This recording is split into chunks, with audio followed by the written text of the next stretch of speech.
এরকম 8 থেকে 6 ইঞ্চির একটা সুড়ঙ্গতে অনেক নিচে কতটুকু অক্সিজেন থাকে এটা আপনারা বুঝতে পারছেন। যদিও আমরা সো এখানে আসি যে আজকে সবচেয়ে বড় নিউজ হচ্ছে যে আসলে একটা বাচ্চা গর্তে পড়ে গেছে। সো বাচ্চা গর্তে পড়ে গেছে, এটা প্রথম ইস্যু হইতেছে যে কেন এই ল্যাকিংসটা কেন হবে, একটা গর্ত কেন একটা ফাঁকা জায়গায় থাকবে আর সেখানে কেন একটা সাইন দেওয়া হবে না অথবা বন্ধ করে দেওয়া হবে না। এই ব্যাপারে সবার আগে ক্লিয়ারলি সরকারের কাছে আমার কথা থাকবে হচ্ছে আপনারা প্লিজ অ্যাকশন নেন যে কেন সেখানে এত বড় একটা গর্ত পাওয়া গেল। ফার্স্ট ইস্যু হচ্ছে কেন এখানে এত বড় একটা গর্ত পাওয়া গেল, সবাই নিউজ করতেছে, সবাই মোটামুটি টিআরপি পাইতেছে এই টপিকটার উপরে, কিন্তু ফ্যাক্ট কিন্তু আসলে এটা দেখতে হবে। ঠিক আছে, একটা দেশের মধ্যে এত বড় একটা গর্ত, এত 200 ফিট বলতেছে, অনেকে 150 ফিট বলতেছে, 30-35 ফিট, যত ফিটই হোক না কেন, বাট খনন করার পরবর্তী সময়ে কেন ওই গর্তটা বন্ধ করা হলো না? আর এই সমস্যার কারণে কিন্তু বাচ্চারা পড়ছে, বাচ্চা মানুষ 2 বছরে, সে তো আর বুঝে না। এখানে ফ্যামিলিরও ঘাটতি আছে, ফ্যামিলি যদি দেখে যত্ন করে বাচ্চাটাকে নিয়ে যাইতো এবং হাত ধরে নাকি যাইতেছিল এটা দেখার জন্য, তখন পড়ে গেছে, মানে তখন হাত ধরা ছিল না। এখানে ফ্যামিলিরও ঘাটতি আছে, কিন্তু তার থেকে বড় ঘাটতি হইতেছে সরকার এবং ওই জায়গার যে যারা কর্মস্থলে ছিল তারা কেন এই জায়গাটায় এত বড় কেয়ারফুল ব্যাপারটা দেখলো না। ঠিক আছে, আর এখানে হইতেছে কি বলতেছে এই আমাদের যে ফায়ার সার্ভিস, তারা বলতেছে যে বাচ্চা অলরেডি পাওয়া পসিবল না, বিকজ হচ্ছে বাচ্চা ওখানে বাঁচার পসিবিলিটি খুবই কম, কারণ অক্সিজেন লেভেল নাকি সেখানে পৌঁছানো পসিবল না। যদি থাকে খুবই ক্ষীণ, এটা উপরে আল্লাহ যদি চায়, সেজন্য আর কি, যদি সে বাঁচা রাখতে চায় সেক্ষেত্রে বেঁচে থাকতে পারে। এবং 1 ঘন্টা পরে, 1 ঘন্টা আগের রিপোর্ট এটা, সাজিদ ছেলেটার নাম, তো ওকে পাওয়ার আশা খুবই তীব্র, মানে ক্ষীণ ছিল। তো একটু আগে দেখলাম যে কিছুক্ষণ আগে 32 ঘন্টা পর এই হচ্ছে সাজিদ ছেলেটাকে নিয়ে আসতে পারছে। তো 32 ঘন্টা পরে আর কি উদ্ধার কাজ সম্পূর্ণ হয়েছে এবং ছেলেটাকে সুস্থ, মানে বেঁচে আছে আর কি। তো ওইখান থেকে এই রিপোর্টগুলো বর্তমানে হচ্ছে আর কি। সো আমার কথা হইতাছে আসলে যে বাংলাদেশে এরকম সমস্যা আর কতকাল চলবে?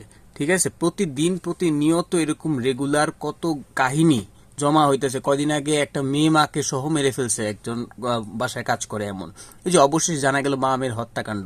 তো এই যে এই ইউটিউবে ঢুকলে, ফেসবুকে ঢুকলে, সোশ্যাল মিডিয়া প্ল্যাটফর্মে ঢুকলে এত রিপোর্ট বাংলাদেশ সম্পর্কে, এগুলোর ব্যাপারে কি কোনো পদক্ষেপ নেওয়া যায় না? দেশের মানুষ কি একটু পদক্ষেপ নিতে পারে না? আসলে সরকার তো পদক্ষেপ নেয়ই না, আর আমরা যারা আছি আমরা তো কোনো কিছু করতেই পারি না। আমরা সবাই একত্র হয়ে এই সমস্যাগুলো সমাধানের জন্য কাজ করি, নাকি আমরা মানুষটাই ভালো না, আমরা মানুষ জাতি হিসেবে খারাপ? আমার তো এখন এটাই মনে হইতেছে। আর আমাদের মেইন ফ্যাক্টর হইতেছে কি, যে আমাদের যে নিয়ম কানুন সেটা খাতায় লেখা আছে, বাট কোনো প্রয়োগ নাই। যেরকম প্রত্যেকটা সমস্যার একটা সমাধান থাকা দরকার। ঠিক আছে, সমস্যা হবে, সমাধান করব। প্রথম সমস্যা হচ্ছে আমাদের 40 ফুট গর্ত কেন বন্ধ করলো না, এক।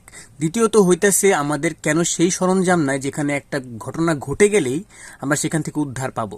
যেমন কদিন আগে করাল বস্তিতে আগুন লাগলো, ওখানে আগুন থামানোর মতো পর্যাপ্ত আমাদের ব্যবস্থা নাই। এতটুকু একটা দেশ, এত জনসংখ্যার দেশ, সেখানে কেন এই ইকুইপমেন্টসগুলো, ইমার্জেন্সি ইকুইপমেন্টসগুলো কেন এখনো বিল্ড আপ হয় নাই? হসপিটাল বলি, ডক্টর বলি, প্রত্যেকটা জায়গায় একটা করে কন্ট্রোভার্সিয়াল কথাবার্তা আছে। সো এই কন্ট্রোভার্সি বাদ দিয়ে আমাদের দেশ কবে আর কি সচ্ছল হবে, কবে ভালো হবে, এই নিয়ে আসলে খুবই উদ্বিগ্ন আমরা। আমাদের লাইফটা হয়ে গেছে কচু পাতার উপরে পানির মতো, যে কোনো সময় আমাদের লাইফ চলে যেতে পারে। রাস্তাঘাটে মনে করেন যে ট্রান্সপোর্টের কথা আর কি বলবো, সেই জায়গার অবস্থা তো ভয়াবহ অবস্থা যাইতেছে, রোডে রিক্সা চলতেছে, তো হজবরল অবস্থা এক কথায়।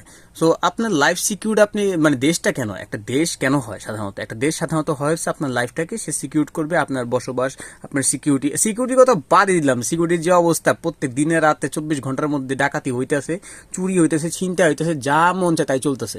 সো আমার মনে হয় কি এই ব্যাপারটা কবে ঠিক হবে আমি জানি না, বাট এটা আসলে একটা আমলে নেওয়া দরকার, কারণ লাইফ দিন শেষে আমাদের সবারই যাচ্ছে।